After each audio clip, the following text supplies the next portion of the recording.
Memperingati Hari AIDS Sedunia, UNAIDS Indonesia membuka kegiatan yang bertajuk 40 Years of AIDS Exhibition.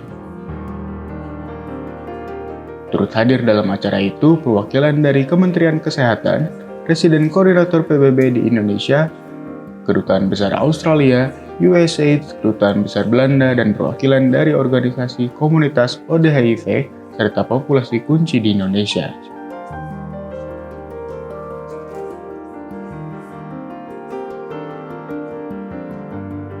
Acara dibuka dengan pembacaan puisi karya Susana Murni oleh Ketua Sekretariat Jaringan Indonesia Positif Meirinda Sebayang. Sekaligus membuka pameran foto dan narasi sejarah 40 tahun AIDS. Dimulai dengan catatan di tahun 1981 yang berkisah tentang pertama kalinya kasus AIDS ditemukan.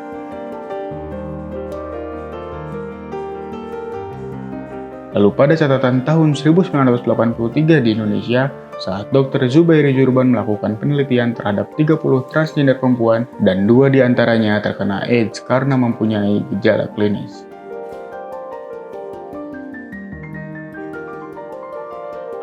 Setiap tahunnya hingga 2021 mengisahkan proses, isu maupun fenomena genting yang terjadi di Indonesia maupun di dunia.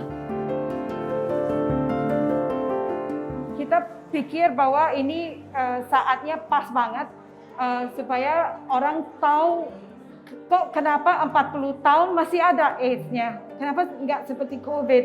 Mungkin lebih cepat orang lihat progress COVID, ada vaksin, ada treatment, dan lain-lain. Jadi kita kita reflect balik apa aja sih orang yang hidup dengan HIV, pengalaman mereka waktu experience AIDS baru ada, beda enggak waktu awal sampai sekarang. Nanti di timeline-nya akan lihat bahwa ada beberapa tantangan, tetapi ada beberapa milestone. Kita ketemu solution, ada inovasi dari science, technology yang sudah bikin hidup orang yang hidup dengan HIV itu sebenarnya sekarang mulai lebih gampang.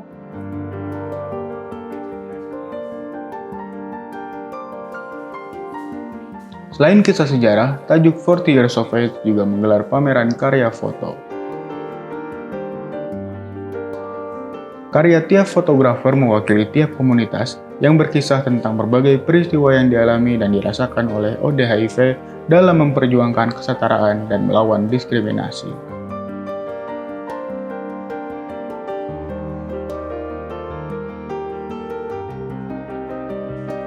Masyarakat juga dapat berkunjung melihat gelaran ini, yang akan secara permanen tersaji di kantor UNAIDS Indonesia Jakarta Selatan pada hari kerja melalui reservasi terlebih dahulu.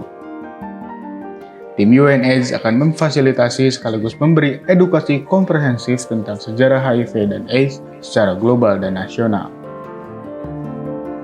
Menurut saya, kalau kita mulai dari posisi yang setara ya, semua orang dapat information bersama, semua orang tahu soal HIV, jadi tidak akan ada fear ya atau stigma. Itulah harapan saya, kita kasih information seluas mungkin, sebanyak mungkin, supaya nggak ada salah persepsi atau misinformation. Anak-anak yang di sekolah bisa tahu bahwa bagaimana prevent HIV.